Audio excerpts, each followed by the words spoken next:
Ni asubuhi njema, asubuhi ya leo, siku ya Jumapili, ambapo mpenzi mtazamaji, ninatumai kwamba umeweza na kuamka ukiwa salama, umeweza na kumshukuru Mwenyezi Mungu kwa kuweza na kukubariki na siku mpya, na pia kuweza na kuona siku ambayo kwa wengi huwa ni siku muhimu sana. Maana ni ile siku ambapo watu nafika pale kanisani na kwenda kutafuta tu kubarikiwa na Mwenyezi Mungu, kutafuta tu vile ambavyo tutaweza na kuendelea na kutafuta yani kutafuta hizo baraka na kumfanyia kazi pale.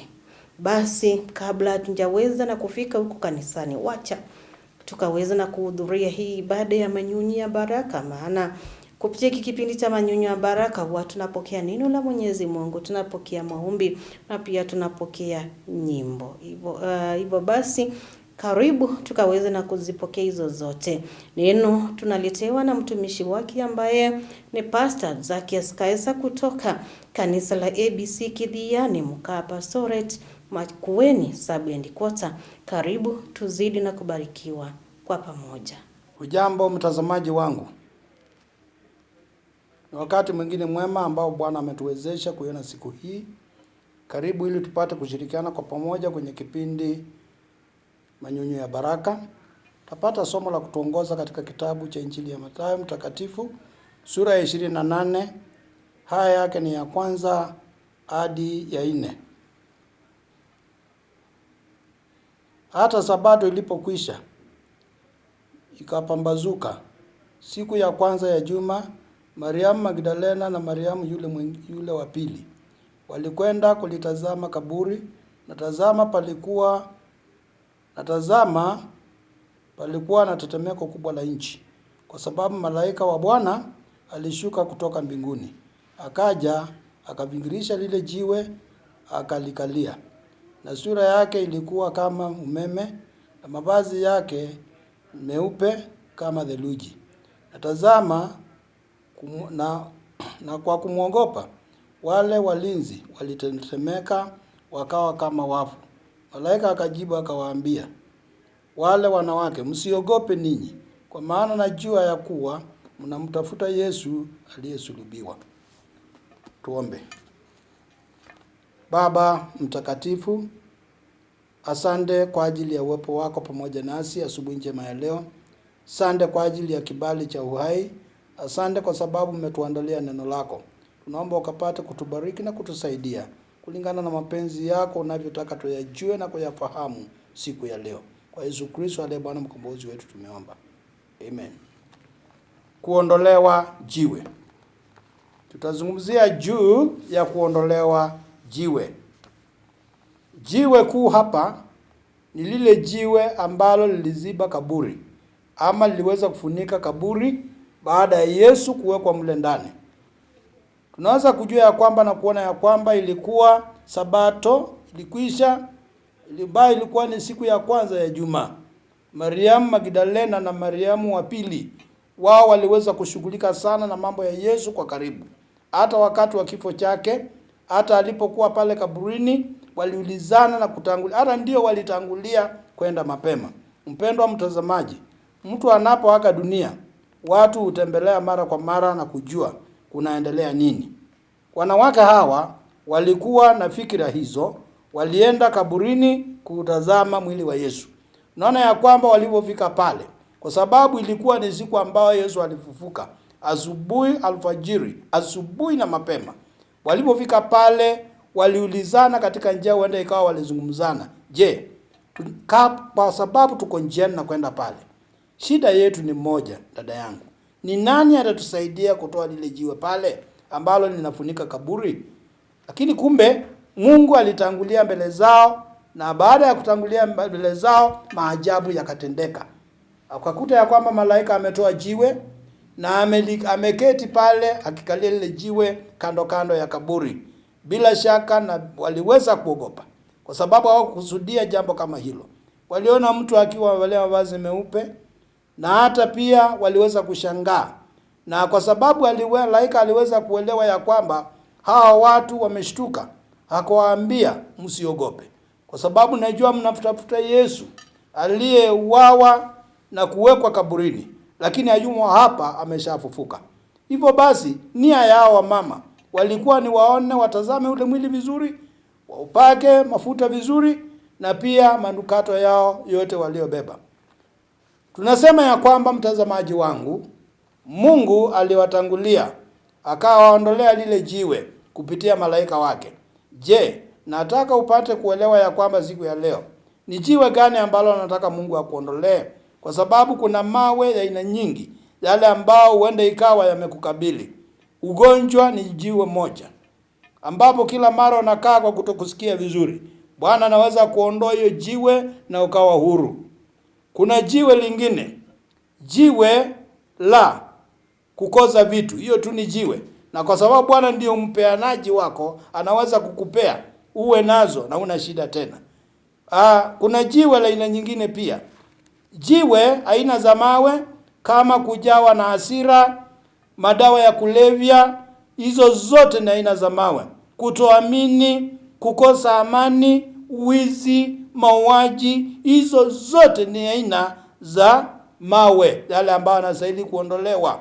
Jiwe la ulevi limekuwa kama ndo na ndugu kwangu. Wewe mzee uko pale, na hata wamama wengine wanalewa, na hata wanalewa na wasichana wao. Toka pale katika jina la Yesu, kwa sababu Yesu alikufa ili uweze kuondolewa mzigo wa ulevi kutojali, yaani ulevi wa kupindukia.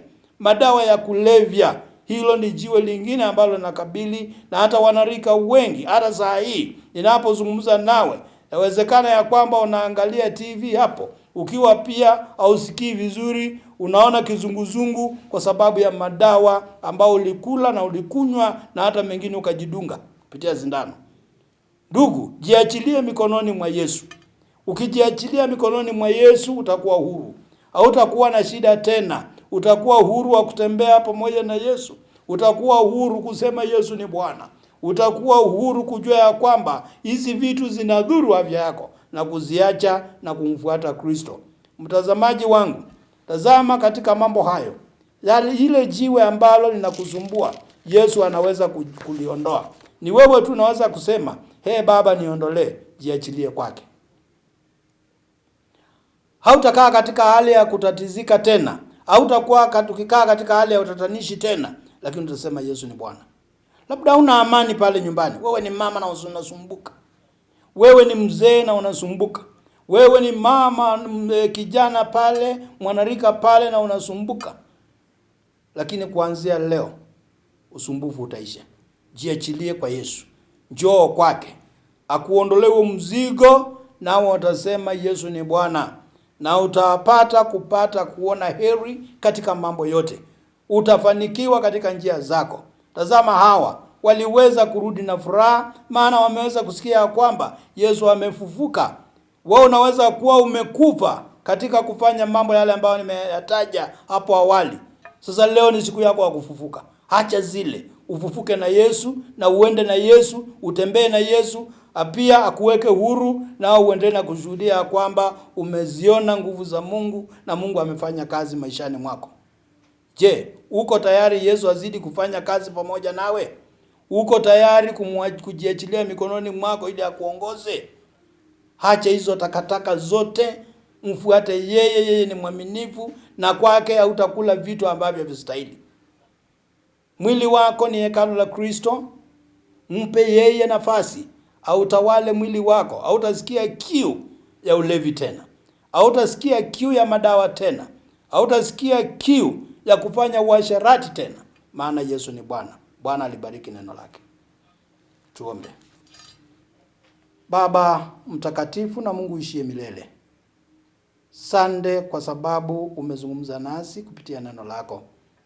Namuombea msikilizaji, uzidi kuwa pamoja naye, na uwe ni Mungu wa karibu kila wakati kwake, na uwe ni Mungu wa baraka kwake mikononi mwako, naye akizidi kushukuru na kusema ni asante kwa ajili ya uwepo wako pamoja naye. Tunaomba kwa ajili ya stesheni hii ukapate kuibariki. Mungu uwe pamoja na wafanyakazi wote. Uwe na hata Mungu Baba kiongozi wa kanisa letu, na uzidi kuwa pamoja naye na kumbariki. Wote tulio chini yako kapate kutusaidia, na ukasaidie wote wanaokuja hapa na kulihubiri neno lako, na uwe pamoja nasi Mungu wetu. Asante kwa sababu umesikia. Asante kwa ajili ya baraka za mvua zile ambazo umeweza kutubariki. Kuna unyevu, kuna maji, hata chakula kwa ajili ya mifugo wetu, na hata pia watu wanapozidi kuandaa mashamba, uzidi kuwa pamoja na wao kwa ajili ya upanzi. Kwa Yesu Kristo aliye Bwana mkombozi wetu tumeomba. Amen. Nguvu ya Mungu haizuiliki. Nguvu ya Mungu ama nguvu za Mwenyezi Mungu hazizuiliki. Hapa tumeona kwamba ingawaje jiwe lilikuwa kubwa, alikuweza kuzuia mpango wa Mungu. Mpango wa Mungu ulikuwa nini? Siku ya 3 Yesu ataweza na kufufuka. Jiwe alikuweza na kuzuia. Mungu huondoa vizuizi vyote. Jiwe liliondolewa si kwa ajili ya Yesu kutoka pale kaburini, lakini ili watu waone kaburi liko wazi. Kujeni muone mahali Yesu alikuwa amelazwa, maana yupo sasa. Jiwe. Mungu huweza kuondoa vizuizi vyote. Amini hayo yote, na utazidi kusimama imara ukijua kwamba Mungu huondoa vizuizi vyote. Mwanzo wa ushindi mpya. Siku ya kwanza ya juma ikawa mwanzo wa tumaini jipya, ushindi dhidi ya kifo.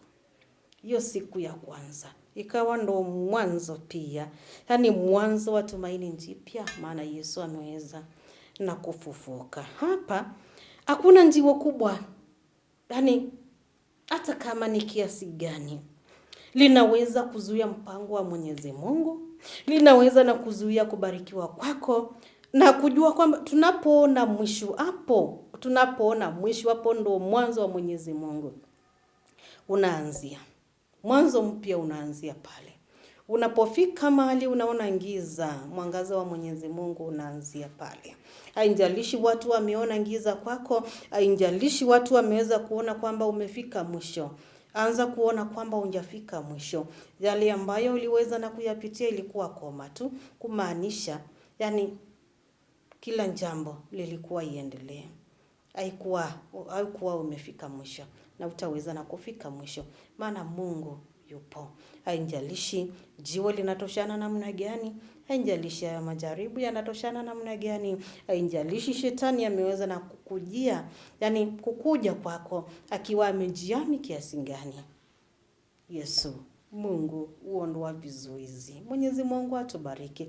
Hilo neno likazidi na kutusaidia, naye akazidi na kutusaidia pia. Ninakutakia wakati mwema, siku njema, ibada njema mahali popote pale utaweza na kuabudu kwa siku ya leo. Pastor, tumeshukuru kwa sababu ya mafundisho yote ambayo umeweza na kutuletea hiyo wiki yote. Nimekuwa wako Pastor Lucy Michael, nikikwambia kwamba vizuizi vyote Mwenyezi Mungu ameshughulikia. Bye bye.